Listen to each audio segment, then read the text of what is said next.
today we've got our avocados here because we are going to show you how to make guacamole. Now, guacamole is kind of keto anyway, right? Yeah, you don't need to, change the recipe, but it is really good, I think, to know how to make a really delicious homemade version, because quite often if you go to buy like them in the supermarket in Australia, they have cream cheese in them, which is fine, but old dairy free over here.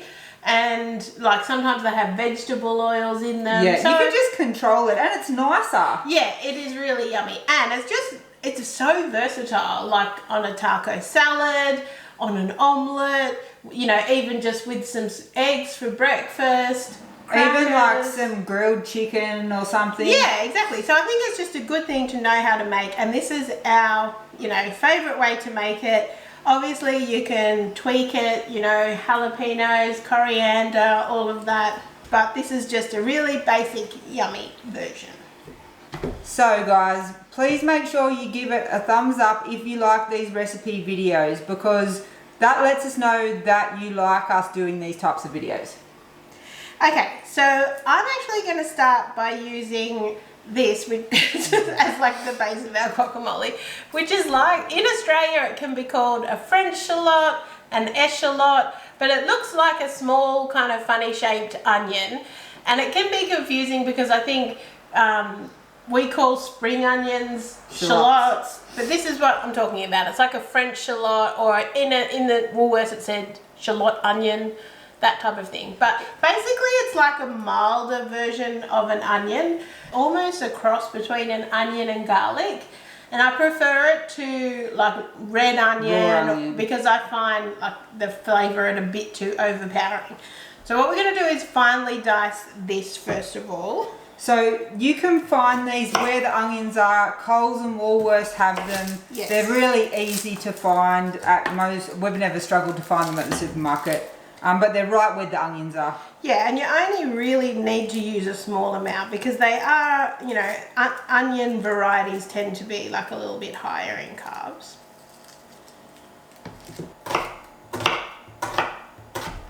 How do you like our new Japanese knives? Love them. Do they cut really well? They're really sharp. Yeah, well, I've been stung by them a couple of times. Okay, so we've got our shallot chopped up there. I just used half of that little one that we had. And then my other trick to kind of dull down the onion flavour so it's not so harsh is to put some lime juice on the chopped up shallot and let it sit for about 5 minutes. And it kind of something like to do with the acid in the lime juice kind of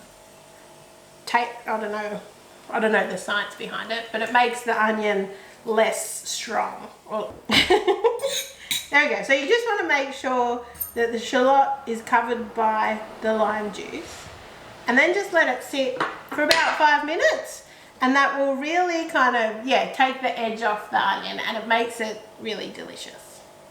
Okay, so our onions have been sitting in our little lime juice bath for about 5 minutes now, and look at these avocados. Amazing. They are perfect. We have 3 awesome ones. So now we're just going to scoop out all the avocado flesh and pop it into the bowl with the shallots and the lime juice. It's like going in with a fork seems like a weird thing to do. It's probably a better option here. With the avocados, when you mix it in with the lime juice, does that help them not brown as well? Yeah, it does, yeah. So while Erika's doing the getting the avocado out, so it's 3 avocados, I might talk about what crackers we like to use on keto, because you can't go with your normal kind of rice crackers and stuff. So one of our favourites that we buy at Low Carb Emporium are these kitchen corner keto crackers. They're small, so the size is probably about that, but they are sturdy, they are crunchy, and they can withhold dipping. So guacamole, you would think, would go perfectly with those Quest nacho chips. Don't try it. You can try it, but they are They're fragile. very fragile. They cannot hold dip. They will just crumble in your hand. So these are great because they can hold some dip. The other thing we like to use is pork rinds as a dip vessel, because you can get a really good scoop on a nice little curly pork rind. Other things that we would use, cheese crackers. So you just make your cheese cracker, salami crackers as well. You can make your own crackers, like flaxseed ones, or people use the fathead dough as well. Fathead ones. We don't do that often because we probably don't really have the crackers very often, but if you were entertaining or something. Yes, that is when we like to have them on hand. So we always have a packet or two of these, and if we were going over to meeting with family for dinner or lunch and we knew that there was going to be nibblies, we would take our own crackers, and our family are used to that now. They're used to us. So you're just mashing that up. Yeah, so I'm just mashing up the avocados, and then we'll mix through, make sure all the lime juice and the shallot is mixed through. And so I guess you can choose how chunky or fine exactly. you want it. We like it probably Bit not chunky? super fine, but not too chunky either. We kind of like it, not like blended, but pretty well. We don't blend it, no. No. But it looks just like smashed avo. But the lime juice and the shallot really gives it a yummy flavour. Like, it's much nicer than just mashed avocado on its own, in my opinion. Now you also want to make sure that you add a decent amount of salt and pepper. So I've got some cracked pepper here.